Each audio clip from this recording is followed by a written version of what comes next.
Hello, everyone, and welcome to today's show. My name is Jebeh Edmonds, and today we are going to learn about what it means to be culturally competent. Some of you are probably dizzy at home going, oh goodness, I've heard about multicultural education. I've heard about multiculturalism. Now you're throwing in my lap, Jebeh, multicultural competency. Like, what's going on? I feel like we are dizzy just trying to get these terms together. And so, what I want you to do, educators, is take a breath. Just breathe. Cultural competency is a way that we can check and correct ourselves on how we perceive ourselves in self reflection and how we are reflecting out to others. We think in our American society that everybody learns and acts in a certain way.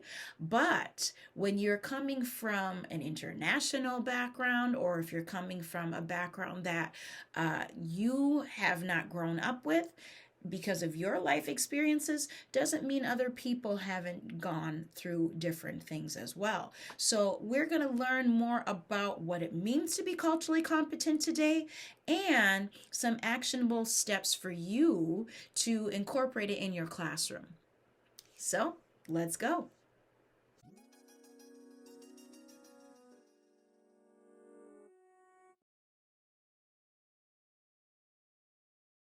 In today's classroom, we are all about the rigor. We are all about robust educational studies. We are all about making sure our students are engaged. They're not bored. They're not sleeping on their desk.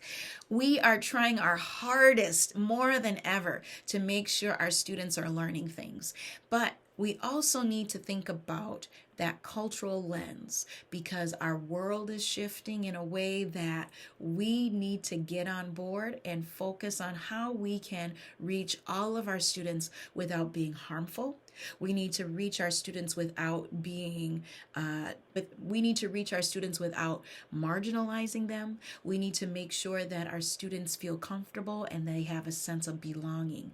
And I wanted to share with you of how we can come about with that with our own cultural competency. Now, to be culturally competent, you need to have your own self reflection. We can't say, well, you need to walk a mile in another's shoes without having that action of thinking deep down in yourself. What life experiences have I endured? What have I gone through? And how is that being perceived when I am teaching my students? Now, when you're doing this self reflection, I want you to think about your own implicit biases, your own thinking of what you saw as a child, what you saw as a young person, how your grown ups and how people in your community reacted to things. Was that intrinsically based on you? You need to think about how your attitudes towards groups of people are and how that is reflecting in your own sense of assessing, your own sense of classroom management, your own sense of even working alongside colleagues that don't look like you. Now, when you take that self reflection, you really need to do the work. There is wonderful resources out there that you can click on my show notes that get you started on finding out what your implicit biases actually are. Now, we are all human beings, we all have different experiences, so we all come with our own implicit biases. But knowing what they are, recognizing what they are, and then figuring out how does my actions hurt, harm, or inspire others? So think about that when you're doing your own self reflection. That's one pillar of your cultural competency track. The next thing I want to talk about is how you are accommodating your individual learners in your classroom. We have all of our methods of accommodations and getting those extra intervention scoops, but in a cultural lens, how are we as educators going above and beyond to make sure that child is understanding things?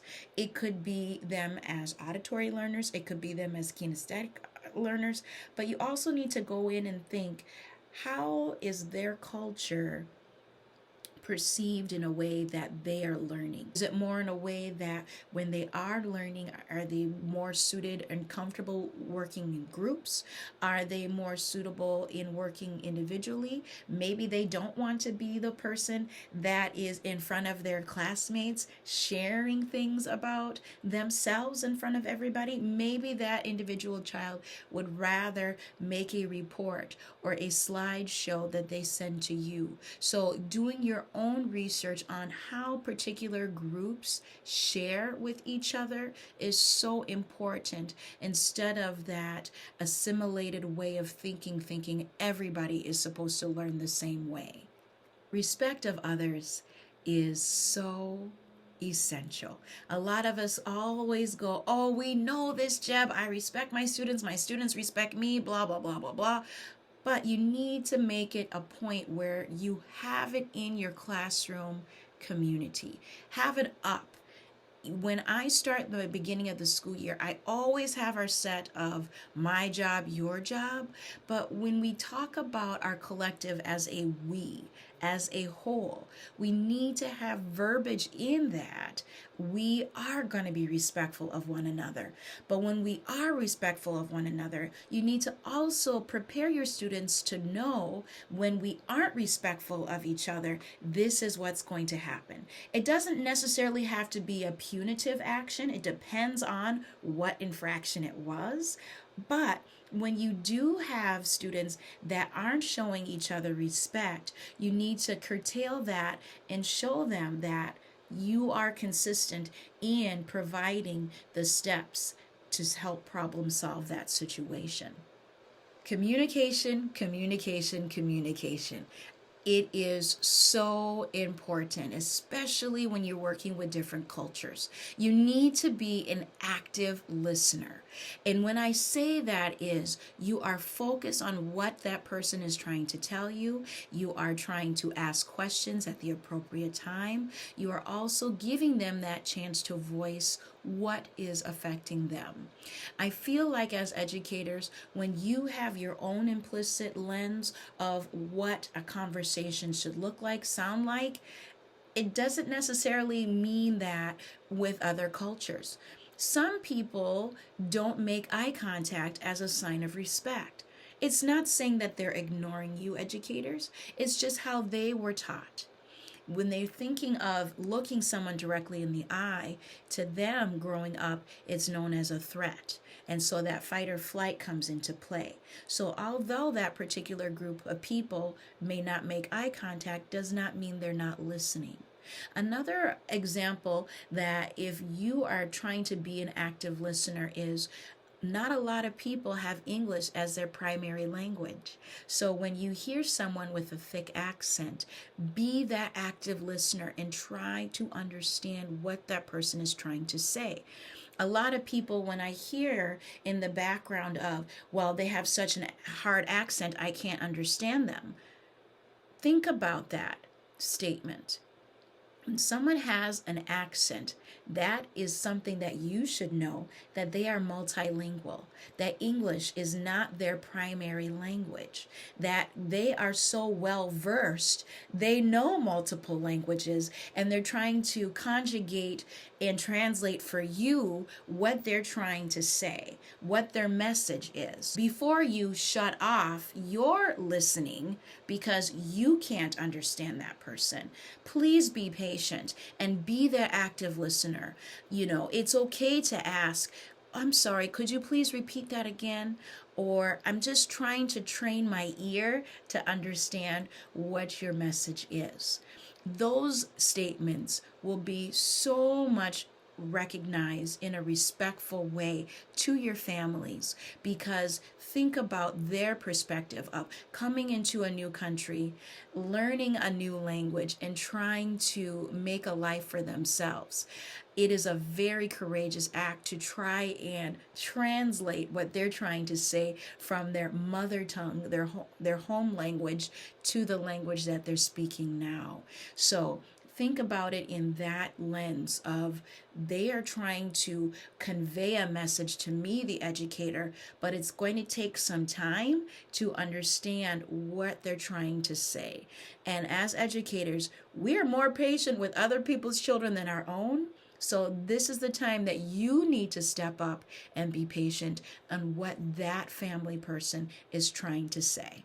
But remember, when you're doing these multicultural, multifaceted activities, that they have a structure and they have a particular focus. Don't just take these activities out when it's a particular ethnic holiday. When it is, Hispanic Heritage Month, you're only doing these set of activities. You need to stretch out these activities throughout the school year. It can be done. It has been done. Do not wait for Black History Month to do your Black Excellence curriculum only in February and then that's done. Take those Rubbermaid bins of each month that you have, and I want you to spread out these multiple voices throughout the school year. You can do AAPI, Asian American Pacific Islander activities in February, in March, in April, in May. You don't have to wait for ethnic holidays to bring up ethnic subject matter. You don't have to wait for LGBTQ activities only at their particular month. So I really want you all to focus on having this multicultural, culturally relevant material throughout the school year, because students don't get to pick a month where they get to be recognized and then they go back to their day. We are who we are every day of the week, all year long. So please make sure when you're being culturally appropriate throughout the school year. And that can be your classroom library. It could be inviting members of our community that don't look like you all year long. You don't have to wait for that ethnic holiday to be focused on your skills for that particular curriculum. I'm so happy to share with you what it means to be culturally competent. You have to be an active listener. You need to have self-reflection. You need to get to know your students on an individual basis of how they learn best. You need to focus on your structured activities so that they're mindful and that they are respectful. I am so happy to be walking alongside you on your multicultural educational journey. I am so happy that you are here to do the work. And thanks again. Be sure to click and subscribe on my channel where you can find more resources, and go to my website, jebehedmonds.com, where you can purchase culturally appropriate activities for your students today. Thanks again and have a great one.